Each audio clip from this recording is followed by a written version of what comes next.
नमस्कार, राधे राधे। आप सभी का हमारे YouTube चैनल में स्वागत है। आज मैं आपको कक्षा 12 हिंदी के काव्यखंड का पाठ 1 अयोध्या सिंह उपाध्याय हरिओद द्वारा विरचित महाकाव्य प्रिय प्रवास का एक खंड पवन दूतिका पढ़ाऊँगी। इस पाठ में राधा पवन के माध्यम से अपनी विरह व्यथा का संदेश श्री कृष्ण के पास भेजती है और मार्ग में पड़ने वाली मनोहारी सुषमा का वर्णन करते हुए उसे उससे प्रभावित नहीं होने के लिए कहती है। तो आइए देखिए। बैठी खिन्ना एक दिवस में गेह में थी अकेली, आके आंसू द्रग युगल में थे धरा को भिगोते। आई धीरे इस सदन में पुष्प सदगंध को ले, प्रातः वाली सुपवन इसी काल वातायनों से। वातायन का मतलब होता है खिड़कियों। सुपवन सुगंधित वायु। संताप, संताप का अर्थ होता है दुख। तो देखिए, एक दिन राधा उदासी से परिपूर्ण घर में अकेली बैठी हुई थी। आंसू आकर उनकी दोनों आँखों को भिगो रहे थे। इसी समय प्रातःकालीन सुगंधित पवन रोशनदानों से होकर घर के अंदर आई। खिड़कियां या रोशनदानों से। आगे देखिए। संतापों को विपुल बढ़ता देख के दुखिता हो, धीरे बोली सैदुख उससे श्रीमती राधिकायो। प्यारी प्रातः पवन इतना क्यों मुझे है सताती, क्या तू भी है कलुषित हुई काल की क्रूरता से। तो देखिए, जब पवन के प्रभाव से राधा का दुख बहुत बढ़ गया तो उन्होंने दुखी होकर धीरे धीरे पवन से कहा, हे पवन, तू मुझे इस प्रकार क्यों सता रही है? क्या तू भी समय की कठोरता से दूषित हो गई है? क्या तुझ पर भी समय की क्रूरता का प्रभाव पड़ गया है? आगे देखिए। मेरे प्यारे नवजलद से कंज से नेत्र वाले, कंज कहते हैं कमल को, जाके आए नए मधुबन से ओने भेजा संदेशा। मैं रो रो के प्रिय विरह से बावली हो रही हूँ, जाके मेरी सब दुख कथा शाम को तू सुना दे। राधा पवन से कहती है कि नवीन मेघ वाले और कमल जैसे नेत्रों वाले मेरे प्रिय श्री कृष्ण मथुरा जाकर, मधुबन, मधुबन कहते हैं मथुरा को, मथुरा जाकर वापस नहीं आए हैं और न ही उन्होंने वहाँ से कोई संदेश भेजा है। उनके विरह में मैं रो रो कर पागल हो रही हूँ। तू उनके पास चली जा और मेरा दुख उन्हें सुना दे।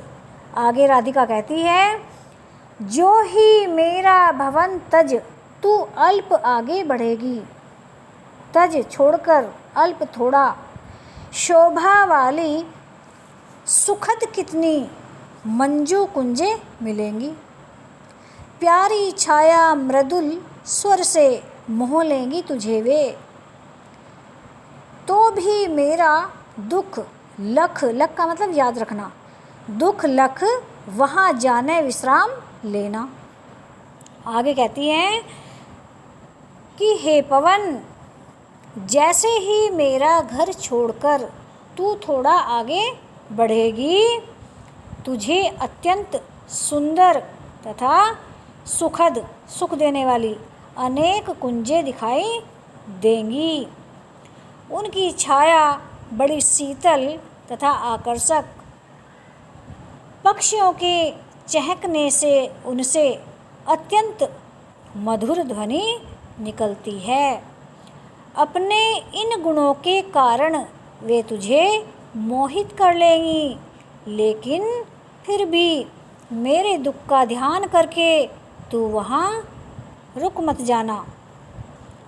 आगे देखो, थोड़ा आगे सरस रव का धाम सतपुष्प वाला, अच्छे अच्छे बहुद्रुम लतावान सौंदर्यशाली प्यारा वृंदावन मन को मुग्धकारी मिलेगा।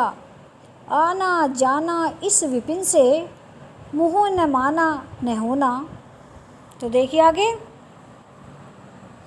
राधा ने पवन से कहा कि थोड़ा ही आगे जाने पर तुझे अत्यंत मनोरम वृंदावन मिलेगा। उसमें पक्षियों का मधुर संगीत गूंजा करता है, मधुर फलों से वह लदा रहता है।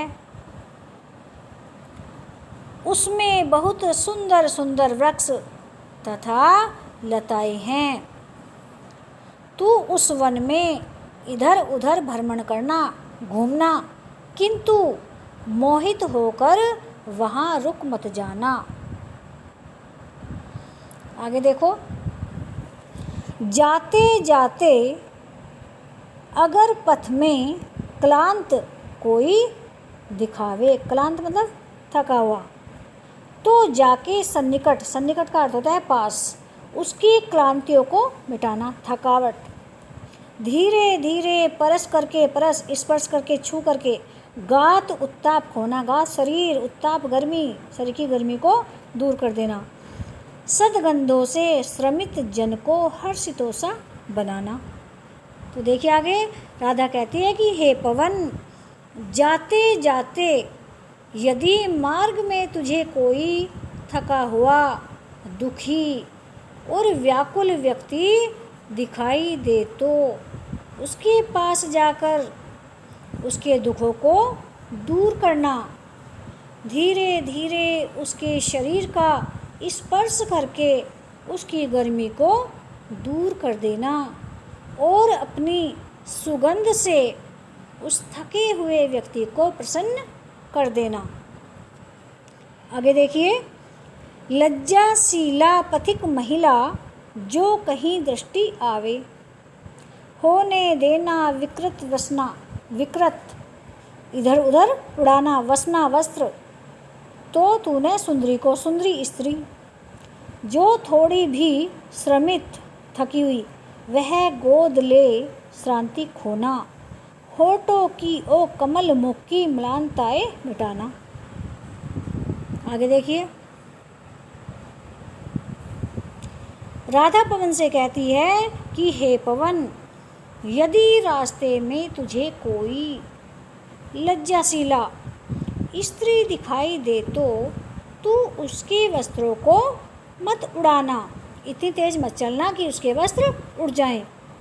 यदि वह थोड़ी सी भी थकी हुई दिखाई दे तो तू उसे अपने स्पर्श से अपने घेरे में लेकर उसकी थकावट को दूर कर देना तथा उसके होठों तथा कमल जैसे मुख की म्लानता को अपनी शीतलता से दूर कर देना। तो आज के लिए बस इतना ही।